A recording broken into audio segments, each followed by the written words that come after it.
અમારી સમ્રાટ સમાચાર ચેનલ સબસ્ક્રાઇબ કરો, લાઇક કરો, કોમેન્ટ કરો અને જોતા રહો પળે પળના દરેક પ્રકારના સમાચારો।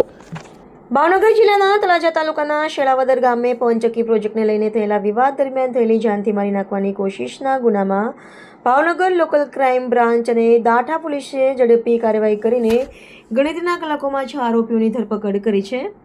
મળતી માહિતી મુજબ શેળાવદર ગામે પવનચક્કી પ્રોજેક્ટને લઈને થયેલા વિવાદ દરમિયાન વેળાવદર ગામના રમેશભાઈ ધનાભાઈ જાદવ પર જીવલેણ હુમલો કરવામાં આવ્યો હતો। આ મામલે દાઠા પોલીસ સ્ટેશનમાં ગુનો નોંધાયા બાદ એલસીબીની ટીમે તપાસ હાથ ધરી હતી। પોલીસે ઝડપી પડેલા આરોપીઓમાં ગીગાભાઈ કતરભાઈ ભમ્મર, ધનાભાઈ ભીખાભાઈ કામળિયા, રામભાઈ પાતાભાઈ ભમ્મર, રામભાઈ માણસુરભાઈ કાગ, ગુલાબસિંહ જીનુભા સરવૈયા અને રામભાઈ ગીગાભાઈ ભમ્મરનો સમાવેશ થાય છે। આ ગુનો ભારતીય ન્યાય સંહિતા BNS 2023ની કલમો હેઠળ દાઠા પોલીસ સ્ટેશનમાં નોંધવામાં આવ્યો છે। તમામ આરોપીઓને વધુ તપાસ માટે દાઠા પોલીસને સોંપવામાં આવ્યા છે।